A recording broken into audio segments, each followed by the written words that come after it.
The year was 2020, the long wait as we all experienced the most viral sensation in recent years. It was Among Us! Nah, Fall Guys was the biggest news that year. He's Wiz and I'm Boomstick. And it's our job to analyze their weapons, armor, and skills to find out who would win a death battle. In the lonely dark of space, aboard a malfunctioning vessel, a peculiar crew of bean-shaped astronauts must work together to save their souls from a quiet demise. Tons of stuff could go wrong at any moment, and it's up to these colorful clowns to fix it. Impressive, since their spacesuits don't seem to have any arms. Oh, that's not actually a suit, that's just how they are. Wait, what? Ew, why? More on that later. The tasks they undertake to save their ship require varying degrees of difficulty and skill. It may not take much to reconnect some wires in the cafeteria, but it certainly does to clear asteroids when your ship is moving faster than light. If that's not a suit, then why do they have a cafeteria when they don't have a mouth? At any point, these creatures must draw from medical training, electrical skills, and mechanical know-how. Okay, but it's total chaos, so teamwork is key. They gotta spread out and trust that while they're all swiping cards, they have each other's backs. Right? Well, success is always uncertain, as though fate has placed some external force that stands between this species and their survival. There's an imposter among them! I mean, among us! But not us, though, right, Wiz?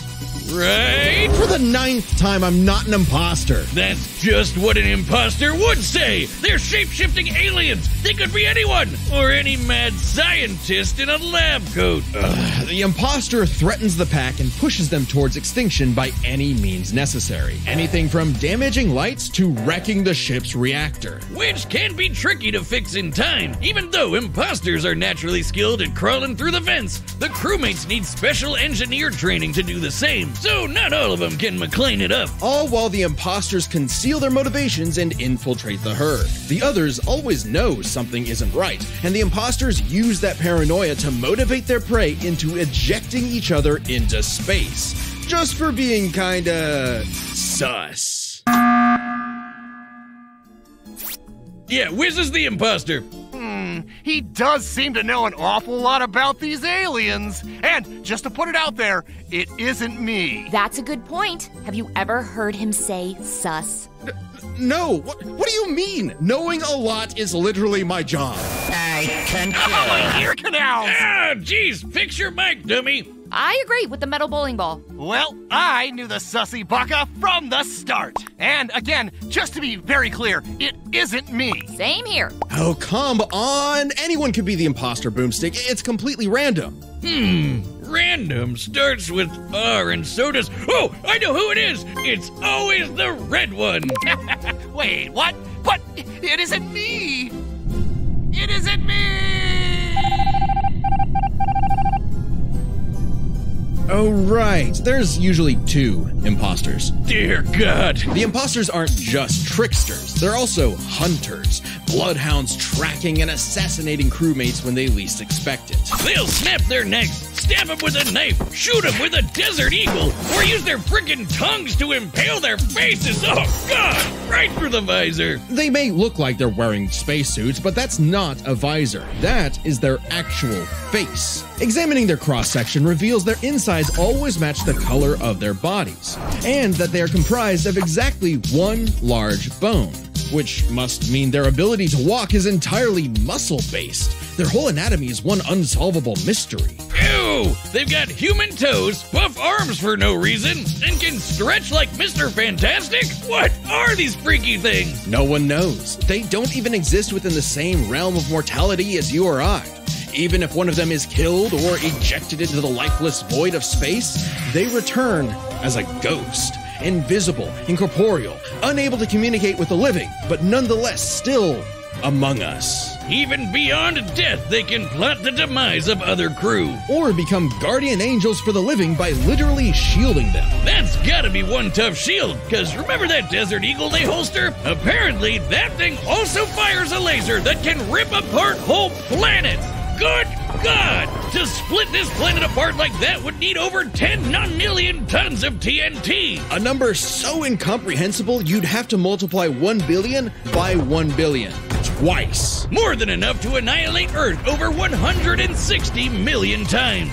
Which seems like overkill for the, space vampires they were fighting. Right, the crew has crossed over with a variety of other universes. Fortnite, Vampire Survivors, Space Warlord Organ Trading Simulator, the classics. Including this Henry Stickmin guy. Apparently he's a kleptomaniac with a surprisingly wide and wacky arsenal all the crew can have. Desert Eagle-eyed crewmates will find Henry's weapons throughout the ship, like a banana bomb, a teleporter, a ninja star, and a magic pencil that can bring drawings to life. These creepy Teletubbies can sketch whatever they want into existence, and they're suddenly everywhere I look now. Where's these little trash can people are freaking me out? In a strange way, all of this makes sense for this fascinating species.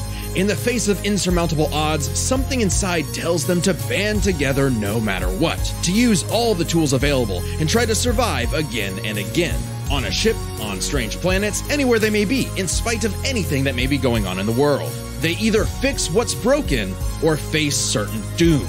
But no matter what, they do it together. Together! Yeah! Ooh! Welcome to the bright, colorful world of the Blunderdome! Natural habitat to these lovable little beings known as the Fall Guys, who race each other through fun playgrounds with nothing but clear skies above. These lively obstacle courses showcase their inherent skills and abilities. As if drawn by natural instinct, they hurtle over barriers together and pass through various tests of strength, agility, and mental fortitude. And it's pretty impressive considering how elaborate these bounce house courses get. How do these weebles wobble through it? With a shocking level of innate parkour mastery that otherwise hasn't been seen since 2006. But honestly, not many of the beans make it, and only one can be crowned the winner before everything starts all over again. Which makes for some very friendly competition, like survival of the fittest, but for a bunch of candy grimaces. They'll grab, shove, and slam into each other to make it out on top, or even roll up into a ball and launch across the course. Self-preservation be damned. And over time, the beans have evolved to higher levels of, let's call it imagination. The engineer, Digi, invented the creative device so the beans could start making and designing new obstacles and challenges for themselves, as well as additional tools like wrecking balls, wind-up boxes for punching foes, and even translators that make their nonsensical language intelligible. But even at their best, they're still just flinging themselves over these obstacles like a bunch of drunken lemmings. This species seems to have a biological urge to navigate these courses for one singular purpose. Get that crown. I mean, if I could be king for a day, I'd push you off a cliff right now. Very funny. Get away from me. Things in the Blunderdome can get wild. We've seen these goobers get smacked by giant mallets and fall into actual hot lava, but they always pop back up at the qualification stage later, completely unharmed. Somehow. These remarkable creatures have demonstrated some dumbfounding durability, such as getting struck by meteors. That's a hit anywhere from 18 tons of TNT to 15 kilotons. But they still get right back up to Rube Goldberg themselves straight through another obstacle course. On top of that, they were hit with the Big Bang and came out the other side completely fine. Wait, what? Did I just say the Big Bang? Why do we even mention the meteor? Who cares? Their suits are basically indestructible. Boomstick. I hate to tell you this. No. Those aren't really... Don't say it! Those aren't actually suits. That's their skin. Oh, man. People were getting weird back in 2020. Didn't they have better things to do? With only arms, legs, and eyes, there must be some genetic mechanism inside the beans that causes them to be self-sustaining. Though after some dissection, it's unclear. This is an official image, by the way. I don't know what's more upsetting, that skeleton or the fact that these jelly beans are 6 friggin' feet tall. Imagine bumping into this thing in a dark alleyway. No, thank you. So, this means when you start the game, you're just flat out naked? Just Swing it away! Beans in the wind! Strange such nakedness would be allowed, considering what's actually happening is the Fall Guys are contestants in a non-stop 24/7 game show, the Ultimate Knockouts. Yeah, that's what's actually happening here. So what might be misconstrued as some sort of migration cycle is really a brutal, never-ending gauntlet that takes advantage of their tunnel vision. So it's like the Truman Show mixed with Wipeout and Naked and Afraid. What happened to them being just colorful cartoon beans? And they survive to keep playing the game no matter what. The game makers have said that when the beans fall to their death, they feel a moment of displacement, serenity, zen-like detachment from all worldly and physical bonds. Then they pop back onto the podium to celebrate their achievements. That's an official quote. They've also said they're strong enough to rip someone in half and can stretch their bodies so far they pass beyond the observable universe. Oh god, the Twitter feats. Oh yeah! January 18th, 2022, 9:14 a.m. The Fall Guy stretched so far he exited the universe as we know it, and then he kept going. Speaking of universes, the Fall Guys have seen dozens of guest stars from other stories and have learned from their cultures, like flying around in the TARDIS of Doctor Who fame, wielding He-Man's power sword, launching Ryu's iconic Hadouken, or even just becoming Pac-Man. They just become Pac-Man. They're Pac-Man now. Wiz, I know we've seen some crazy things on the show, but these 6 feet tall jelly bean monsters eat food through their feet. What are we about to rot upon the world? Is this cute and colorful reality an endless void of darkness and despair? Revelations of disturbances too catastrophic for the human mind to process? A vicious cycle on this blue marble surrounded by mouthless, dead-eyed beans! Pretty much. Ah, cool, let's see them fight. Wiz, you gotta play that mobile game with all the superheroes and the cool art. Oh, are you talking about Marvel Snap? Yeah, that one, the card collecting game. It's more than that. Marvel Snap is a fast-paced dueling card game, like really fast. Both the cards and the locations you play them in have unique abilities that change the course of a match, making it a real head-to-head battle. And it's easy and quick to get into. I was kind of worried I'd have to spend too much time learning different cards and rules, but no, it's actually really intuitive. And look at that 3D art, so cool! There's hundreds of cards and thousands of art variants, and they add new cards each week. Plus, they just opened something all new, the Vault, with all kinds of exclusive goodies. Sure, but hang on. This guy I'm playing against right now is really tough. That's because it's me, loser! Oh, shucks. Download the Marvel Snap app now, available on the App Store, Google Play, and Steam. Or visit marvelsnap.com to learn more.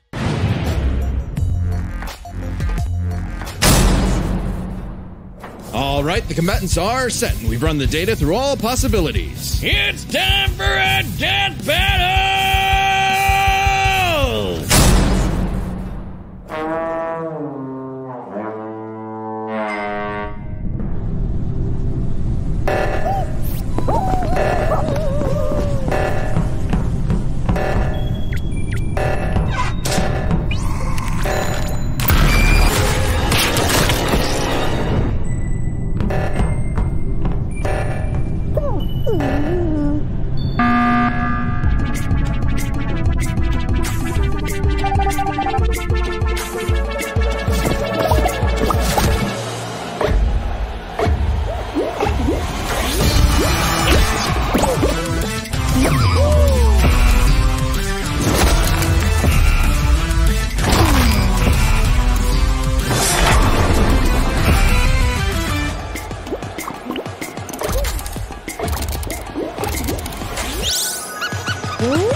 When's the next episode? This is my new favorite show. Move over, chimp crazy. We broke this down into 3 categories: offense, defense, and the bizarre.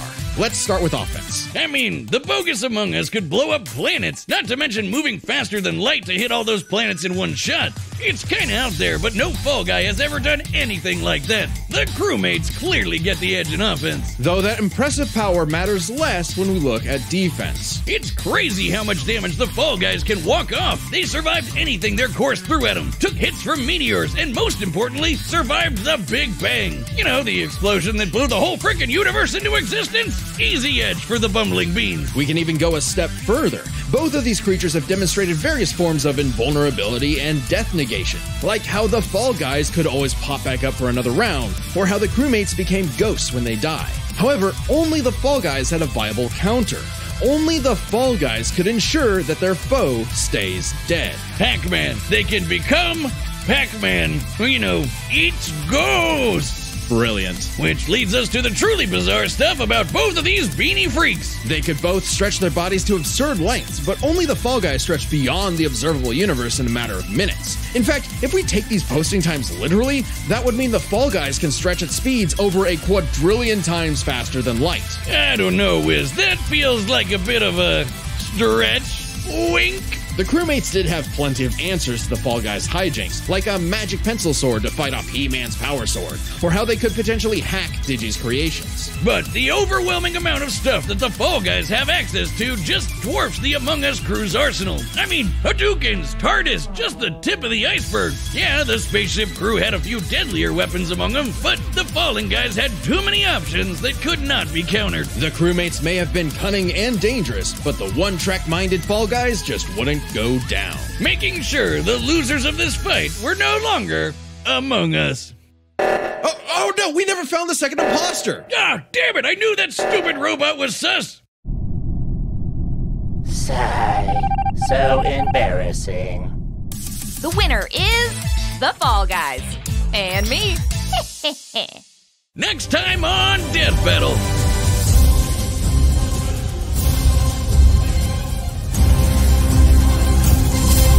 Subscribe and join as a member to see more Death Battle. Thanks for watching.